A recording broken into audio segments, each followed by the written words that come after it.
The Kansas City Chiefs are once again your reigning Super Bowl champions, doing it by going back-to-back in consecutive years, being the first team to do it in 20 years since the Patriots did it in 03 and 04.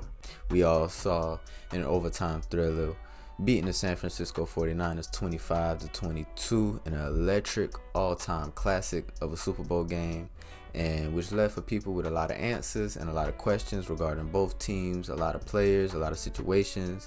And over the next few days, weeks, and months, as we kicking off, getting into the offseason, getting into the draft, and kicking back into the next season for football, we're really just going to be discussing and breaking down everything before we get there. Before we get to it, don't forget, let me know what you think down below about whatever's going on. Give me your opinion on anything, and I appreciate you for it. But back to what I was saying, the Kansas City Chiefs, your defending Super Bowl champions, going back to back, winning last year against the Eagles and this year against the 49ers. And now I'm pretty sure they're on their high horse, they're celebrating, and they're doing everything they can to just enjoy the moment.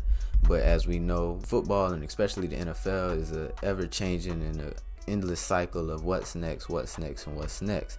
So for the reigning Super Bowl champions, it's only right that we do them first and talk about, as we get into the offseason, as we get into the draft and free agency, what are some things that the Chiefs can do to not only stay afloat, but also drastically improve in some areas that they might need to improve in, and do things that will prevent them from failing the three-peat, as it seems that is their goal according to, Patrick Mahomes himself. So like I said, besides the other free agents such as Chris Jones and Sneed, who are the obvious names, guys like Willie Gay Jr., Jared McKinnon, Nick Allegretti, losing the left tackle and Donovan Smith, Drew Tranquill, safety Mike Edwards.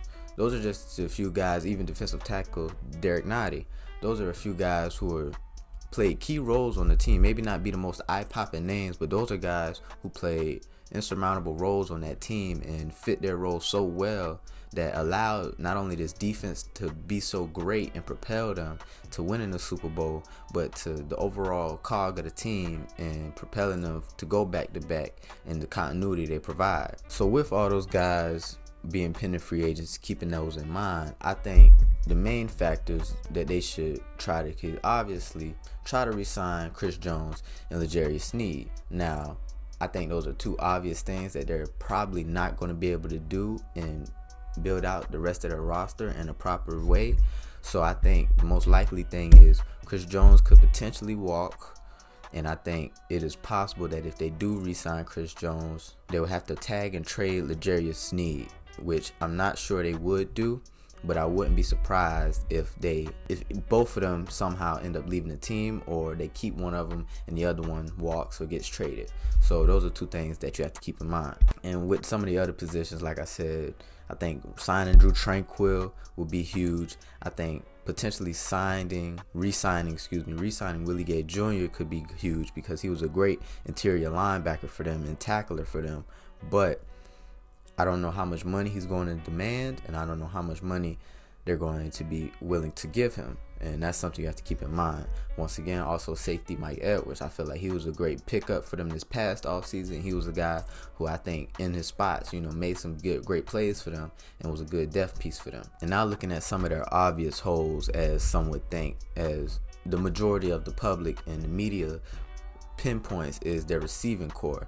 Now, I think we can all agree that their receiving core was extremely underwhelming this year and pretty underperformed in a significant manner, but Patrick Mahomes and that defense overcame that, and so you have to give them credit for that.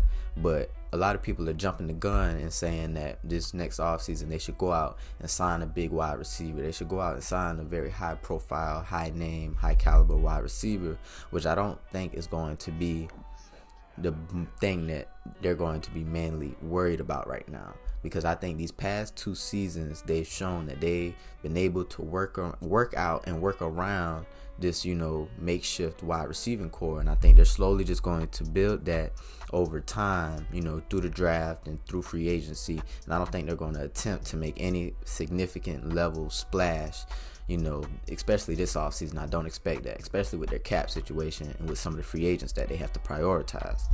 Now, I do think what they will do in free agency is go out, make sure they sustain and build out the rest of this defense with some of the defensive players that'll be leaving in free agency or re-signing. So making sure you fill out the rest of this defense. And I think in the draft, I think they'll first mainly go out and draft a tackle, some guy at the tackle position, because I feel like that was one of the positions this year that primarily struggled next to the wide receiving core.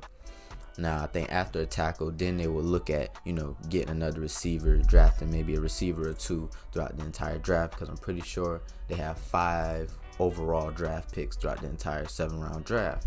So I do think overall, they might draft 1 or 2 receivers, but I think they'll primarily prioritize drafting a tackle, drafting another defensive lineman or getting another linebacker, and potentially even another cornerback, but I'm not sure because they have young guys such as Joshua Williams and Jalen Watson who performed pretty well for them this past season, and I think they're guys who are building trust in Spags and that defense. But yeah, I think overall a lot of people are blowing their expectations out of proportions on what the Chiefs will do at the wide receiver position this offseason, because I do think, guys like Kadarius Toney and Richie James, I do think those are guys who probably won't be back with the team next year. But at the same time, I expect guys like, obviously, Rashee Rice, but guys like Justin Watson, Sky Moore, even though he's been pretty underwhelming, I think that's a guy that's going to be slowly building rapport and trying to make it in that Kansas City offense. So we'll see over time, what happens with him and that wide receiving core with the guys they will keep. But I don't think that they're going to make any major splash at the receiver position, specifically in free agency. But let me know down below what you think about all and everything I just said. What do you think the Chiefs will do in this upcoming offseason? Who do you think they'll draft? Who do you think they'll sign? What do you think they'll do with L'Jarius Sneed and Chris Jones? Will they keep them? Will they move on from them? Let me know. Don't forget to leave a like, subscribe. Once again, I appreciate you. I love you. Peace out.